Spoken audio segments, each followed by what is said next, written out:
예, 반갑습니다. 오늘 저에게 주신 하나님 말씀은 마태복음 5장 8절입니다. 먼저 읽습니다. 오늘 저에게 주신 말씀입니다. 마음이 청결한 자는 복이 있나니 저희가 하나님을 볼 것이며. 우리가 하나님을 봅니까? 하나님 영이시라서 우리가 볼 수 없는데요. 그렇지 않습니까? 그런데 하나님을 보는 방법이 있습니다. 뭐냐면 하나님 자신을 계시한 쪽을 보면 됩니다. 두 가지거든요.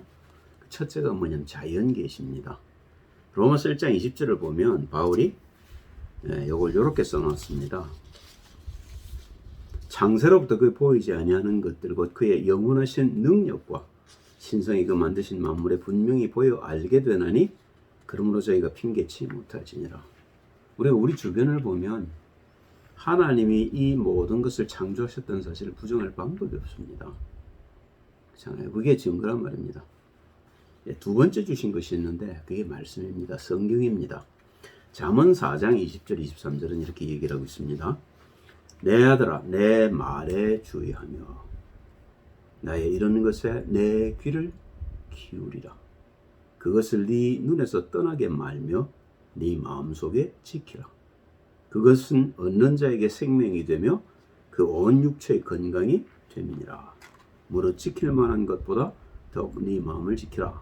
생명의 근원이 이에서 나느니라. 우리가 죽었단 말입니다. 근데 우리는 죽었다는 사실을 모르죠. 그러니까 생명이 필요하다고 생각지 않습니다. 생명이 뭔지에 관심이 없단 말입니다. 그런데 우리가 성경을 보는 목적이 있습니다. 그게 뭐냐면 하나님 만나는 길을 찾기 위해서입니다. 요한복음 5장 39절에 보면 예수님이 직접 이 말씀을 하시죠. 너희가 성경에서 영생을 얻는 줄 생각하고 성경을 상고하거니와 이 성경이 곧 내게 대하여 증거하는 것이다. 그죠? 그렇지 않습니까? 예수님 물론 여기서 구약을 얘기를 하셔요. 구약만 가지고도 충분하게 예수를 믿을 수 있다 그 말입니다. 그런데 우리가 신약을 알죠. 사복음서는 그 예수님이 예언된 대로 오셔서 육신을 가지고 성취하신 사건이고 거기서 십자가 지시고 부활하셔서 제자들에게 어떻게 성령이 충만함을 받고 성령의 인도를 받고 성령의 역사를 볼 것인지를 설명하는 내용들이 사도행전에 기록되어 있습니다. 그리고 계시록은요, 이 예수님이 심판주로 오셔서 믿는 자와 믿지 않는 자들을 심판하실 사실을 예언하고 있죠.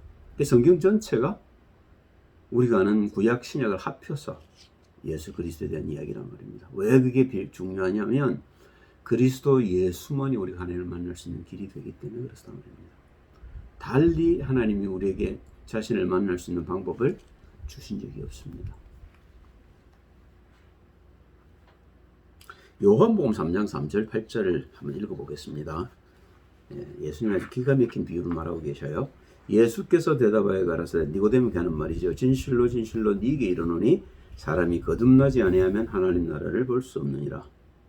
하나님을 본다는 것은 하나님 나라를 보는 겁니다. 하나님이 일하시는 걸 본단 말입니다. 하나님을 볼 수가 없죠. 그런데 하나님의 일을 우리가 볼 수 있습니다.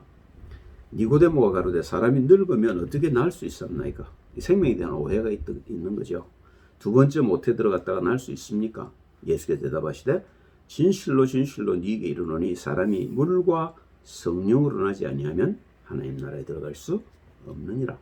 육으로 난 건 육이요 성령으로 난 것은 영이니 내가 네게 거듭나야 하겠다는 말을 기여기지 말라.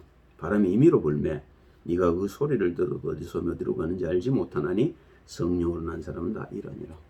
우리가 바람이 안 보입니다. 그런데 잎사귀가 흔들리는 걸 보면 바람이 부는 걸 알 수 있죠. 성령의 역사도 같다고 말입니다. 우리가 하나님을 볼 수는 없지만 하나님이 하시는 일이 보입니다. 그죠? 마음이 언제 어때요? 청결할 때 그렇단 말입니다. 마음에 더러운 것들을 뜯어내버리고 마음이 그리스도로 충만할 때 이런 일이 가능하다는 겁니다.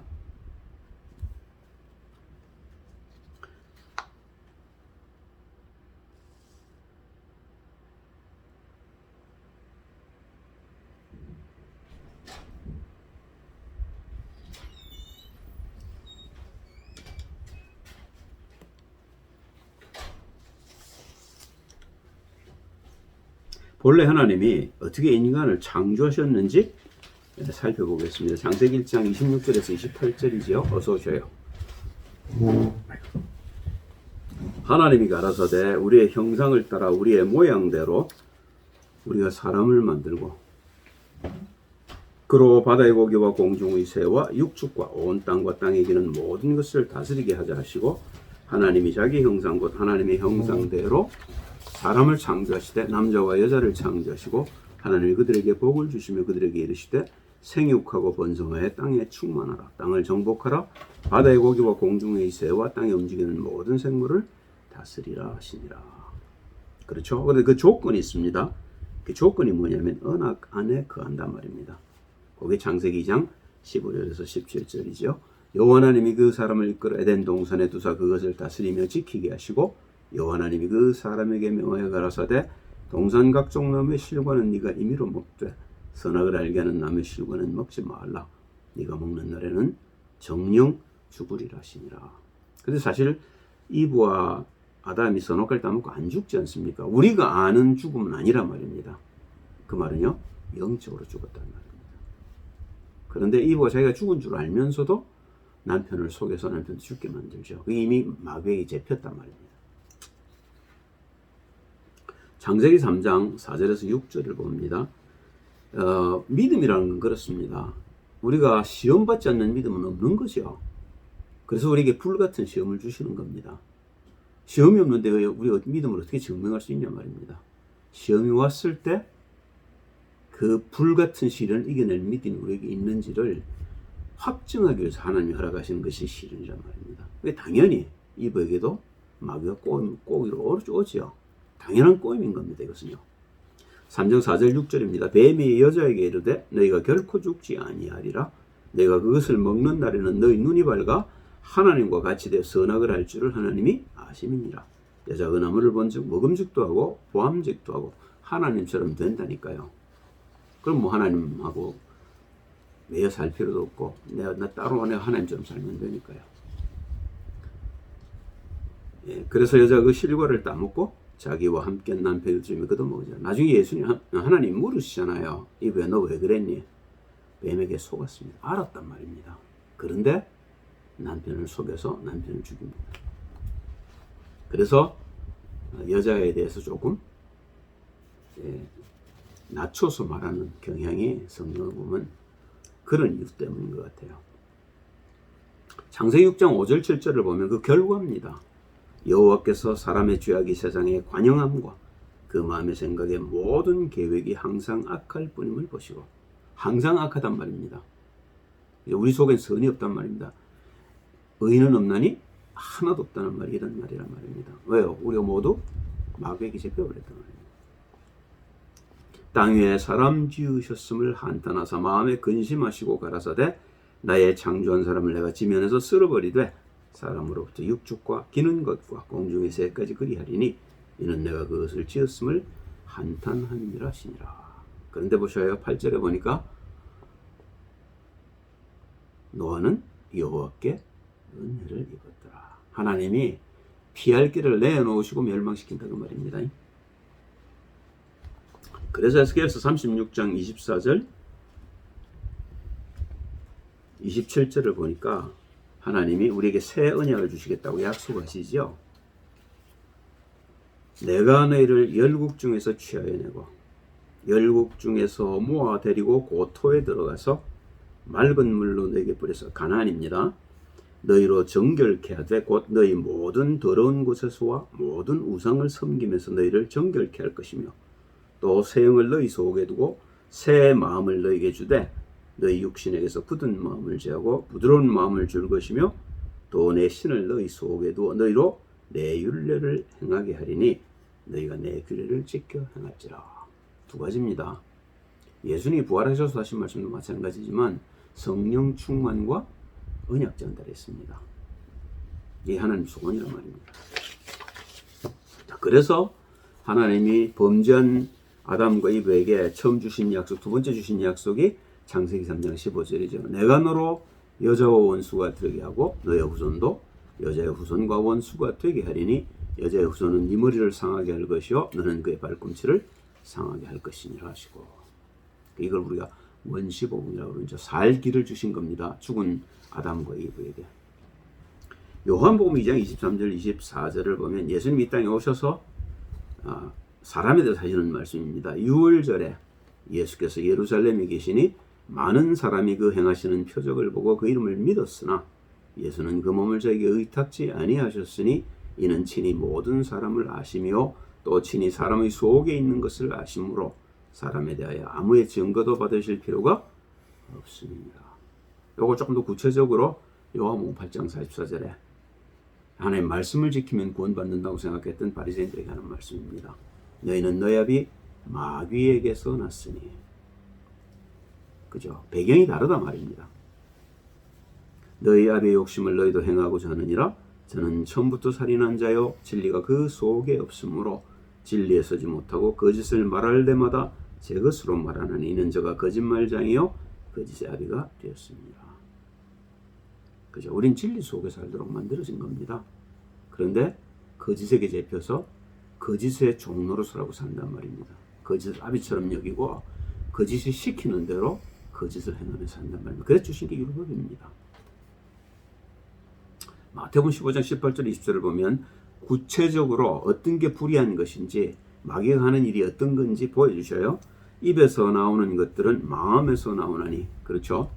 우리의 생각에서 나오는 것이 우리의 말이죠. 이것이야말로 사람을 더럽게 하느니라. 마음에서 나오는 것은 악한 생각과 살인과 간음과 음란과 도적질과 거짓 증거와 회방이니. 이 전부 율법에 있는 것들 아닙니까? 이런 것들이 사람을 더럽게 하는 것이요 씻지 않은 손으로 먹는 것은 사람을 더럽게 하지 못하느니라. 여기서 이제 유대인들이 손 씻지 않고 밥을 먹는다고 이제 비난하니까 예수님 하시는 말씀입니다. 손 씻고 먹어도 죄인이죠. 그죠? 마귀에 잡힌 상태를 모른단 말입니다. 그런데 그게 율법이란 말입니다. 손을 씻고 먹으면 그게 하나님께 의가 된다고 생각했단 말입니다. 그죠? 그러니까 예수님 그렇게 얘기하잖아요. 아니다. 그거는 뒤로 다 버려지지 않냐. 그러나 너희 마음속에서 나는 것들이 더럽지 않냐. 이렇게 마음을 고치라는 겁니다. 그래서 마태복음 4장 17절에 예수님이 처음 이 땅에 오셔서 제일 먼저 하신 말씀이 회개하랍니다. 그죠? 마음을 더럽히란 말이죠. 그죠? 그 마음이 우상을 숨기고 마귀를 섬기고 이 불의를 섬기는 데서 하나님을 바라보고 하나님을 섬기라는 겁니다. 그것 때문에 예수님이 오셨단 말입니다. 그렇게 하게 하시려고 십자가를 지시고 부활하시겠다고 오신 거죠. 요엘서 2장 13절에도 보면 요엘이 이런 얘기를 합니다. 너희는 옷을 찢지 말고. 우리 옷을 찢는 회개가 있단 말입니다. 그죠? 우리가 잘못한 죄가 우리 가운데 드러났을 때 옷을 찢을 수 있죠. 그런데 그건 회개가 아닙니다. 진짜 회개는 마음을 찢는 겁니다. 마음을 찢고 너희 하나님 여호와께로 돌아올지어다. 왜 그래야 됩니까? 불의한 속에 하나님이 사실 수 없기 때문에 그렇단 말입니다. 우리가 의로워져야만 하나님 우리와 함께 하실 수 있는 겁니다. 이게 안 되니까 우리가 하나님 일을 못 본단 말입니다. 마음이 청결치 않다 그 말이에요. 그는 은혜로우시며 자비로우시며 노하기를 더디하시며 이내가 크시사 뜻을 돌이켜 재앙을 내리지 아니하시느니. 회개만 하면 하나님이 언제든지 용서하셔요. 그죠? 그 얘기를 사실은 좀 이따 하겠습니다만 로마서 8장 1절 4절에 바울이 아주 잘 드러내놨습니다.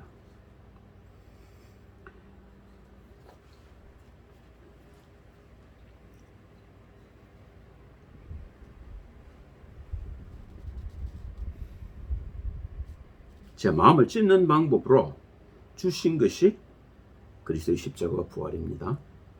이제 이게 마음을 찢는 방법이란 말이다. 즉 뭐냐면 십자가와 부활이 방법이란 말입니다. 마가복음 10장 45절을 먼저 봅니다. 인자에 온 것은 섬김을 받으려 함이 아니라 도리어 섬기려 하고 자기 목숨을 많은 사람의 대속물로 주려 함이니라. 죽으러 오셨단 말입니다. 뭐 때문에 죽으러 오시냐 말이에요. 그죠? 그래서 우리를 살리시려고요. 이때로부터 마태복음 16장 21절입니다. 예수께서 가이사랴 빌립보 강에 오셔서 묻죠. 제자들에게 사람들이 너를 누구라냐. 그러니까 예레미야요 엘리야요 세례요한이요 선지자 중에 하나랍니다. 너희는 그랬더니 베드로가 주는 그리스도시요 살아계신 하나님의 아들이십니다고 고백하지요. 주님이 이 땅에 오신 것은 자기가 그리스도인 걸 알리러 오셨단 말입니다. 그 사실을 알게 되었으니 얼마나 기쁩니까? 그러니까 복을 주시는 거죠. 세 가지 복을 내리시고 그리고 나서 하시는 말씀입니다.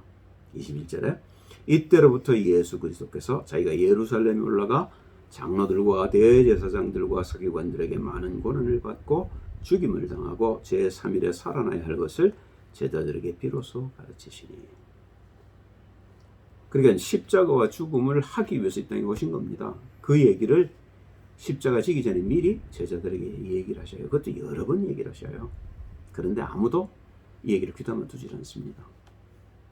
요한복음 19장 30절에 보니까 예수님 마지막 숨을 내쉬면서 다 이루었다. 크게 소리 지르시고 숨을 거두시죠. 그것 때문에 오셨단 말입니다. 나머지 일은 이제 하나님이 하실 일이지요.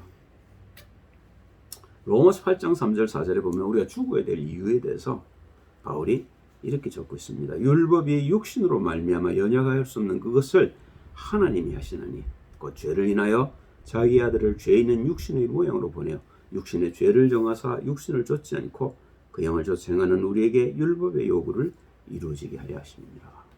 그러니까 죄가 드러난단 말입니다. 율법은요. 그렇지 않습니까? 그러면 그 죄는 어떤 죄냐면 나를 묻고 있는, 나를 처음부터 속였고 지금도 속이고 있고 죽을 때까지 나를 멸망시키려고 나를 끝까지 쫓아와서 나를 저주하는 이 죄에 대해 얘기하고 있단 말입니다. 그 죄는 율법으로 해결할 수 있는 게 아니란 말입니다. 바울이 율법인 정통한 사람인데 그걸로 안 된다는 사실을 안다는 말입니다. 그래서 로마서 8장 1절 2절에 바울이 고백하죠. 그러므로 이제 그리스도 예수 안에 있는 자들에게는 결코 정죄함이 없나니 이는 그리스도 예수 안에 있는 생명의 성령의 법이 죄와 사망의 법에서 너를 해방하였습니다. 어쩌면 내가 이제 그 성령의 충만함 속으로 들어가서 육신과 전혀 상관없고 율법과 전혀 상관없는 삶을 사느냐가 관건이란 말입니다. 그 가는 도중에는요, 하나님이 우리의 율법의 모든 요구를 이루셨기 때문에 우리가 죄를 지을 때라 할지라도 그리스도 예수만 붙으면 된단 말입니다. 그게 그리스도 예수 안에 있는 자들에게는 정죄함이 없다는 의미란 말입니다. 할렐루야. 그죠? 끝난 겁니다. 그죠? 우리가 딱 추구할 건 하나밖에 없습니다. 성령 충만 받아서 성령 인도 받고 하나님의 일을 보는 겁니다. 마태복음 28장 18절에 20절에 보시면요.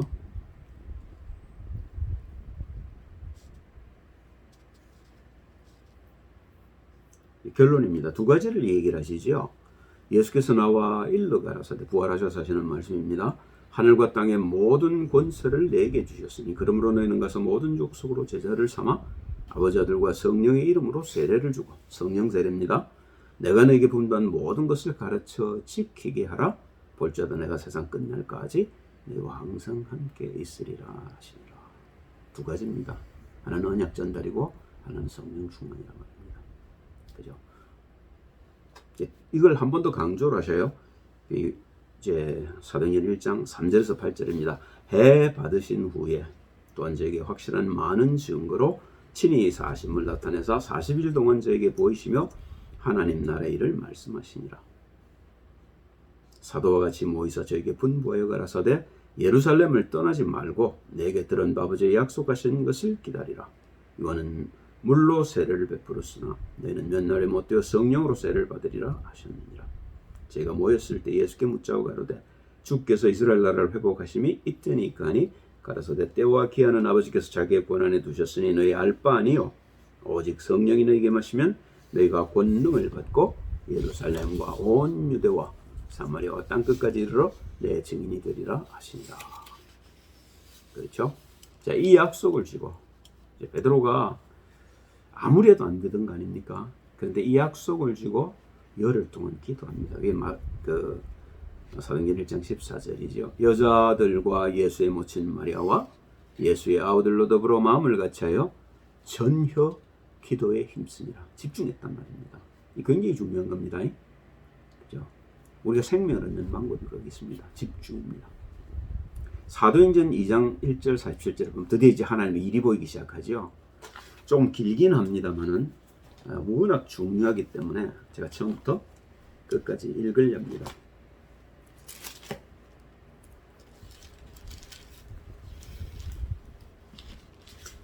저는 개인적으로 생각할 때 사도행전 2장 1절에서 47절이 제일 중요한 성경장이라고 생각합니다. 읽겠습니다.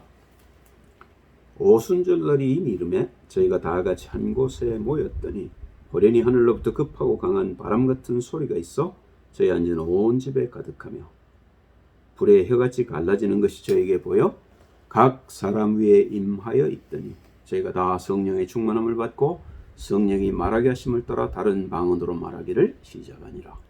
그때 경건한 유대인이 천하 각국으로부터 와서 예루살렘에 우거하더니 이 소리가 나매 큰 무리가 모여 각각 자기의 방언으로 제자들의 말하는 것을 듣고 소동하여 다 놀라 기이 여겨 이르되 보라 이 말하는 사람이 다 갈릴리 사람이 아니냐. 우리가 우리 각 사람의 난 곳 방언으로 듣게 되는 것이 어찌미뇨. 우리는 바데인과 메데인과 엘림인과 또 메소포타미아, 유대와 가바도기아, 본도와 아시아, 부르기아와 밤빌리아, 애국과 및 구레네에 가까운 리비아 여러 지방에 사는 사람들과 로마로부터 온 나그네 곧 유대인과 유대계에 들어온 사람들과 그레데인과 아라비아인들이라. 우리가 다 우리의 각 방언으로 하나님의 큰 일을 말함을 듣는다가 하고 다 놀라며 의혹하여 서로 가로되 이 어찐 일이냐며. 처음이란 말입니다. 성령의 역사를 처음으로 본단 말입니다. 사람들이. 또 어떤 일은 조롱하여 가로되 저희가 새술에 취하였다더라. 베드로가 11 사도와 같이 서서 소리를 높여 가로되 유대인들과 예루살렘에 사는 모든 사람들아 이를 너희로 알게 할 것이니 내 말에 귀를 기울이라. 때가 제 삼신이 너희 생각과 같이 이 사람들이 취한 것이 아니라 이는 곧 선지자 요엘로 말씀하신 것이니 일렀으되 하나님이 가라사대 말세 내가 내 영으로 모든 육체에게 부어주리니 너희의 자녀들은 예언할 것이요 너희의 젊은이들은 환상을 보고 너희의 늙은이들은 꿈을 꾸리라. 그때 내가 내 영으로 내 남종과 여종들에게 부어주리니 저희가 예언할 것이요 또 내가 위로 하늘에서는 기사와 아래로 땅에서는 징조를 베풀리니 곧 의와 불과 연기로다. 주의 크고 영원한 날이 이르기 전에 해가 변하여 어두워지고 달이 변하여 피가 되리라. 누구든지 주의 이름을 부르는 자는 구원을 얻으리라 하였느니라. 이스라엘 사람들아 이 말을 들으라. 너희도 아는 바에 하나님께서 나사렛 예수로 큰 권능과 기사와 표적을 너희 가운데서 베푸사 너희 앞에서 그를 증거하셨느니라. 그가 하나님의 정하신 뜻과 미리 아신 대로 내어준 바 되었거늘 너희가 법 없는 자들의 손을 빌어 못 박아 죽였으나 하나님께서 사망의 고통을 풀어 살리셨으니 이는 그가 사망에게 매여 있을 수 없었습니다. 다윗이 저를 가리켜 가로되 내가 항상 내 앞에 계신 주를 배웠으며 나로 요동치 않게 하기 위하여 그가 내 우편에 계시도다. 이러므로 내 마음이 기뻐하였고 내 입술도 즐거워하였으며 육체는 희망에 거하리니 이는 내 영혼을 음부에 버리지 아니하시며 주의 거룩한 자로 썩음을 당치 않게 하실 것이니로다. 주께서 생명의 길로 내게 보이셨으니 주의 앞에서 나로 기쁨이 충만하게 하시리로다 하였으니 내 형제들아 내가 조상 다윗에 감대히 말할 수 있노니 다윗이 죽어 장사되어 그 묘가 오늘까지 우리 중에 있도다. 그는 선지자라. 하나님이 이미 맹세하사 그 자손 중에서 한 사람을 그 위에 앉게 하리라 하심을 알고 미리 보는 거로 그리스도의 부활하심을 말하되 제가 음부에 버림이 되지 않고 육신이 썩음을 당하지 아니하리라 하더니 이 예수를 하나님이 살리신지라 우리가 다 이 일의 증인이로다. 하나님의 오른손으로 예수를 높이심에 그가 약속하신 성령을 아버지께 받아서 너희 보고 듣는 이것을 부어주셨느니라. 다윗은 하늘에 올라가지 못하였으나 친히 말하여 가로되 주께서 내 주에게 말씀하시기를 내가 내 원수로 네 발등상이 되게 하기까지 너는 내 우편에 앉았으라 하셨도다 하였으니 그런즉 이스라엘 온 집이 정녕 알지니 너희가 십자가에 못 박은 이 예수를 하나님이 주와 그리스도가 되게 하셨느니라 하니라. 제가 이 말을 듣고 마음에 찔려 베드로와 다른 사도들에게 물어 가로되 형제들아 우리가 어찌할꼬 하거늘 베드로가 가로되 너희가 회개하여 각각 예수 그리스도의 이름으로 세례를 받고 이게 성령 세례입니다. 죄의 사함을 얻으라. 그리하면 성령을 선물로 받으리니 이 약속은 너희와 너희 자녀의 모든 먼 데 사람과 우리 주 하나님이 얼마든지 부르시는 자들에게 하신 것이라 하고 또 여러 말로 확증하며 권하여 가로되 너희가 이 패역한 세대에서 구원을 받으라 하니 그 말을 받는 사람들은 세례를 받음에 이날의 제자의 수가 3,000이나 더하더라. 여기 이게 물세례 받았다는 얘기가 아닙니다. 성령 세례 받았다는 이야기입니다. 저희가 사도의 가르침을 받아 서로 교제하며 떡을 떼며 기도하기를 전혀 힘씁니다. 사람마다 두려워하는데 사도들로 인하여 기사와 표적이 많이 나타나니 믿는 사람이 다 함께 있어 모든 물건을 서로 통용하고 또 재산과 소유를 팔아 각 사람의 필요를 따라 나누어 주고 날마다 마음을 같이하여 성전에 모이기를 힘쓰고 집에서 떡을 떼며 기쁨과 순전한 마음으로 음식을 먹고 하나님을 찬미하며 온 백성에게 칭송을 받으니 주께서 구원받는 사람을 날마다 더하게 하시니라. 이게 전부 성령의 역사란 말입니다. 자, 여기 덧붙여서 한 두 가지만 더 말씀하고 오늘 말씀을 맺겠습니다. 사도행전 3장 1절 6절이지요. 제9시 기도 시간에 베드로와 요한이 성전에 올라갈새 나면서 안진병이 된 자를 사람들이 메고 오니 이는 성전에 들어가는 사람들에게 구걸하기 위하여 날마다 미문이라는 성전문에 두는 자라. 그가 베드로와 요한이 성전에 들어가려 함을 보고 구걸하거늘 베드로가 요한으로 더불어 주목하여 가로되 우리를 보라니 그가 저에게 무엇을 얻을까에 바라보거늘 베드로가 가로되 은과 금은 내게 없거니와 내게 있는 것으로 내게 주노니 곧 나사렛 예수 그리스도 이름으로 걸으라고. 이렇게 벌떡 일어났죠. 9장 아닙니다. 4장 9절에서 12절 말씀입니다. 베드로가 본 성령의 역사란 말입니다. 만일 병인에게 행한 착한 일에 대하여 이 사람이 어떻게 구원을 얻었느냐고 오늘 우리에게 질문하면 너희와 모든 이스라엘 백성들은 알라 너희가 십자가에 못 박고 하나님이 죽은 자 가운데서 살리신 나사렛 예수 그리스도의 이름으로 이 사람이 건강하게 되어 너희 앞에 섰느니라. 이 예수는 너희 건축자들의 버린 돌로서 진모퉁이의 머릿돌이 되었느니라. 다른 이로서는 구원을 얻을 수 없나니 천하 인간의 구원을 얻을 만한 다른 이름을 주신 일이 없음이니라. 베드로가 드디어 성령의 역사를 보고 하나님의 일을 보는 자로 변했단 말입니다. 왜요? 회개해서 그렇단 말입니다. 그죠? 베드로가 한 회개를 베드로 자신이 설명하는 게 사도행전 2장입니다. 그래서 중요하단 말입니다.